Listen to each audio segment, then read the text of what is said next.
Chères auditrices, chers auditeurs de Golasso TV, bienvenue pour ce nouveau Golasso Bet, qui aujourd'hui est un peu différent. On a essayé de changer un petit peu la formule. Vous voyez si vous êtes sur YouTube et que donc vous voyez le nouveau visuel qui est un peu différent des derniers visuels, simplement parce qu'on a décidé de changer un petit peu la formule. On l'avait déjà indiqué qu'on essaierait de s'adapter, de trouver une meilleure formule pour ce podcast, de changer un petit peu de temps en temps. Et donc on a décidé de faire une autre formule avec mes compères, actuels compères, mes vrais de nouveaux compères. C'est le troisième podcast à la suite avec moi, donc Louis et Alex. Les garçons, comment allez-vous? Ça va, tranquille. J'espère que vous allez bien. Et voilà, ouais, on a une petite nouvelle formule où on espère que ce sera plus compréhensible pour vous. Et puis voilà. Ouais. Salut Mathieu, salut à tous nos auditeurs, ça va très bien. Les garçons, donc on va expliquer la formule avant d'attaquer le vif du sujet. Tout simplement, on est trois, donc on va vous faire trois tickets, trois combinés, avec un, deux, trois matchs. Je crois qu'il n'y a que trois matchs pour trois tickets pour aujourd'hui, simplement. Et on va donc additionner cette cote pour faire ces différentes cotes pour faire un ticket chacun qu'on mettra ensuite sur nos réseaux sociaux en visuel. Donc là, ce sera seulement par la voix. Donc prenez un papier et crayon. On mettra aussi sur la description de nos différents sur YouTube et sur les différentes plateformes de podcast. Donc on va commencer. J'ai envie de commencer avec toi, Alex. Dans cette semaine et cette 16e journée de Liga Noche, on a un derby qu'on attend avec impatience, mais aussi d'autres matchs intéressants. Le déplacement de Braga à Morelia, par exemple, la réception du Rio Ave qui, à ce qui paraît, a un nouveau coach, Miguel Cardozo. Donc Alex, qu'est-ce que tu nous as concocté pour cette semaine de Golasso? Alors, moi, j'ai mis 3 matchs. Donc, je pense que j'ai mis en sec Porto qui gagne contre Rio Ave à 1,35. C'est pour moi limite la base de ce week-end-là. À 1,35 en plus, comme je dis souvent, généralement, les grosses équipes au Portugal, c'est autour du 1,20. Là, à 1,35 contre un faible Rio Ave.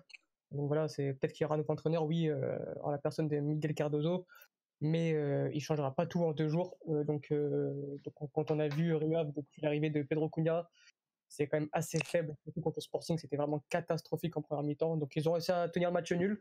Ça a marché contre le Sporting, je pense, contre un Porto qui ne peut plus se permettre de perdre des points en championnat, comme j'ai dit souvent, à domicile en plus. À 1,35, j'ai joué Porto. En fun, on aurait pu mettre aussi en Porto combiné avec Taremi buteur.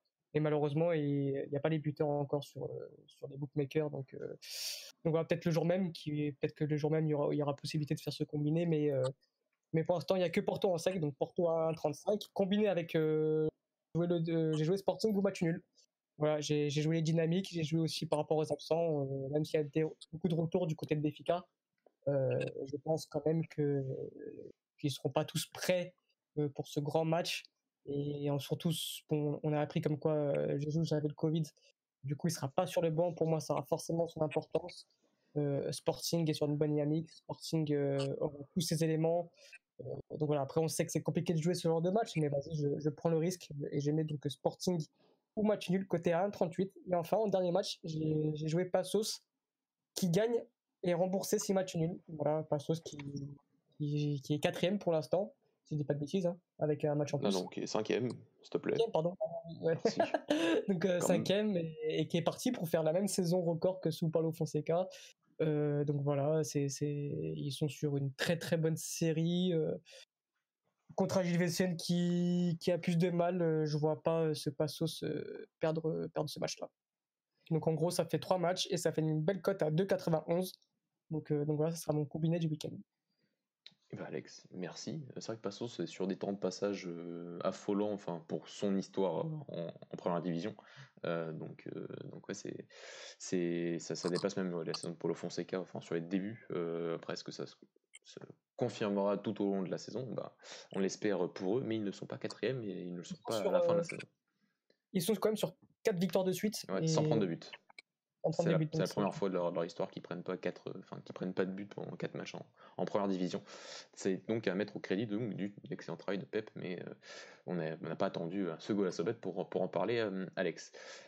Louis, à toi, quelques matchs en commun, c'est vrai, mais pas exactement les mêmes cotes, il me semble, et donc argumente-nous tout ça pour cette 16e journée de Ligue 1.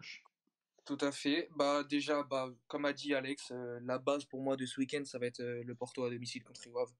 Qui, pour moi, je vais mettre justement une petite fantaisie en plus. L'handicap, plus 2, qui gagne de plus 2 Porto, qui est coté à 1,92, qui est très intéressant. On peut rajouter, comme l'a dit Alex, le Taremi buteur qui est en forme et qui fait que marquer semaine après semaine, qui la cote pour justifier un peu plus, comme En on plus, ne la l'avait théorie des pas. ex, oui. Donc, Hein.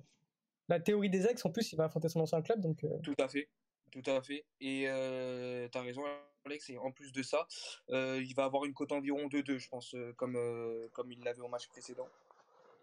Ensuite, j'ai mis Braga à l'extérieur contre Moreirense, qui pour moi, bon, on va pas rappeler que Braga est sûrement l'équipe la plus séduisante au niveau du jeu cette saison au Portugal et qui est plutôt très performante. Donc une petite cote à 1,54 qui pour moi est une value bet très intéressante.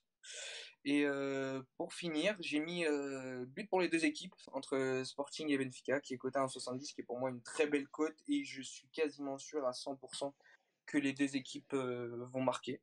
En tout, ça me fait un petit combiné d'une cote à 5 qui est plutôt une très très intéressante avec je trouve que c'est plutôt bien cherché mais du coup pour éviter je sais qu'on a beaucoup de paris en commun Mathieu et aussi Alex, j'ai rajouté de la petite fantaisie comme chaque semaine qui est la mienne, c'est le Vitória à domicile à 1,76. Il y a quelques absents comme tu nous les as rappelés en off, Pepe Lou, Bruno Varela, d'autres il me semble aussi et à cause du Covid.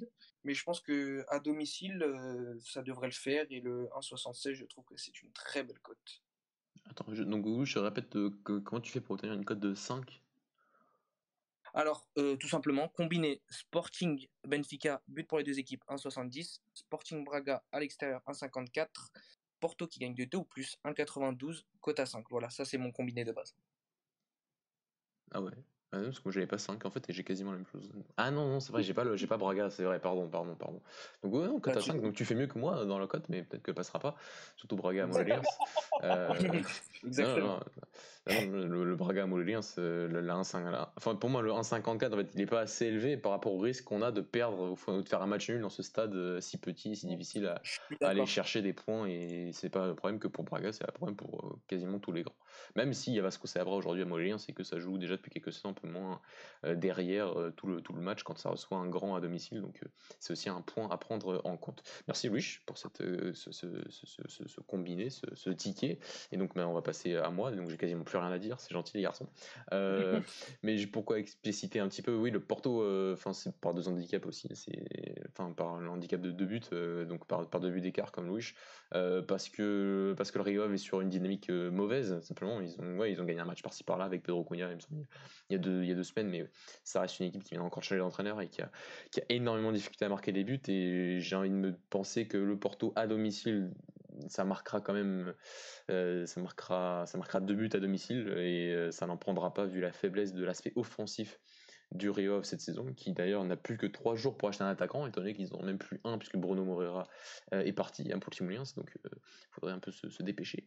Mais voilà, une gestion un peu mauvaise d'ailleurs de ce club cette saison, mais c'est souvent le problème avec Rio Ave, c'est de gérer la saison d'après une saison de succès.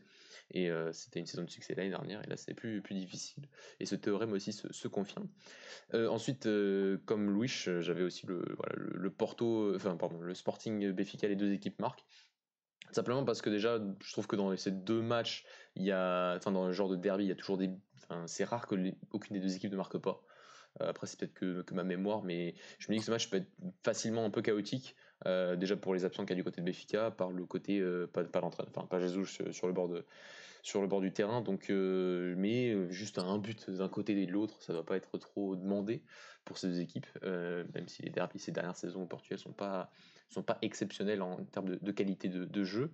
Donc voilà, mais j'ai envie de croire que ces deux équipes marqueront quand même un but. Qui gagnera ou se fera-t-il un match nul, je ne sais pas, mais au moins deux buts avec quand même une puissance offensive que Benfica a conservée malgré les cas de Covid. Ça peut être les seuls secteurs, le milieu et l'attaque, où ça a quand même été assez épargné, parce que aussi certains joueurs avaient déjà eu le Covid avant, comme Darwin et Seferovic, et donc voilà mon pari. Et je reprends aussi un pari donc, de Alex Passos, qui ne perd pas, c'est pas exactement ce que le pari Alex, mais c'est un 1,29, parce que j'ai eu beaucoup de mal à ne pas, dans leur dynamique, à perdre vraiment à Gil Vicente, ne pas gagner c'est possible, mais vu cette équipe-là, vu ce qu'elle montre depuis ces 4 derniers matchs où en fait elle a vraiment une attitude de grande équipe, hein. Elle bat certaines des très grandes équipes de notre championnat, que ce soit Porto, que ce soit Braga, à domicile, fait des performances excellentes face à Benfica malgré la défaite à Lisbonne il y a quelques mois, mais ça reste une équipe qui sur ces derniers matchs a affronté aussi des équipes supposées en début de saison de son standing et pourtant arrive à battre et les battre assez facilement et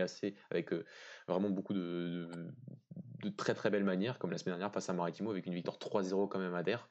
C'est quand même pas rien d'aller battre un club de Madère aussi largement à l'extérieur. Donc voilà, donc ça, on prend tout ça, on fait un mixte et ça fait une cote à 3,98. Donc ça reste une cote qui est risquée, mais on ne sait jamais, c'est le but d'un peu de ce podcast. Après, si vous voulez rajouter un petit truc, un match fantasy ou sur d'autres équipes de Luganos, il y a le match national Famalicão qui me fait de l'œil.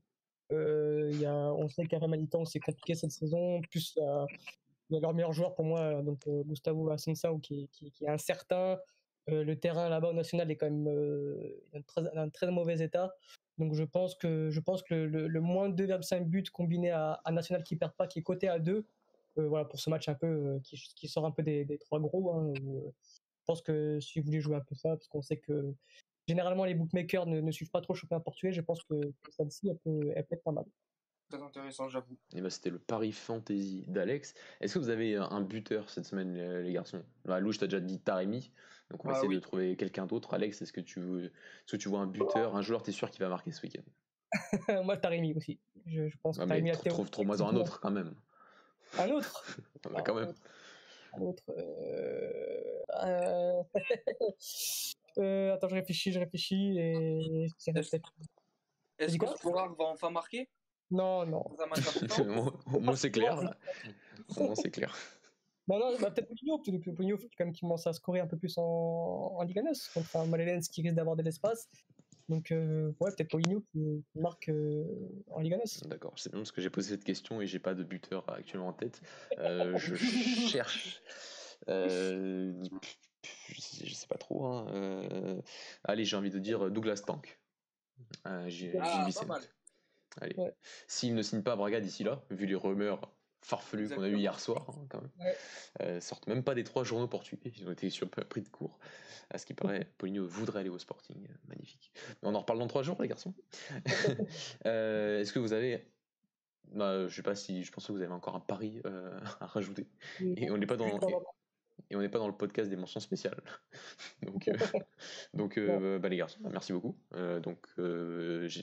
Mettez en commentaire si ce nouveau format vous plaît, si vous pensez qu'il est plus clair, chers auditeurs, pour la suite. Hein. C'est vraiment un podcast un peu test. Hein. Enfin, il a au moins le côté d'être toujours sur la Ligue Noche et sur les paris, mais on est vraiment ouvert à n'importe quel changement et aussi à des nouveautés et à l'innovation dans ce podcast. Donc voilà, bien sûr, donc n'hésitez pas à commenter, à nous liker notre vidéo sur YouTube, à mettre un petit pouce bleu, à nous suivre, à mettre la cloche. Ça c'est sur YouTube et à nous suivre bien sûr sur tous les différents réseaux sociaux, que ce soit Twitter, Instagram, Facebook, aussi sur Apple Podcast, ça fait aussi plaisir la notation sur Apple Podcast. Et voilà, les garçons, merci de m'avoir accompagné et on se retrouve la semaine prochaine. Ciao. Merci, ciao.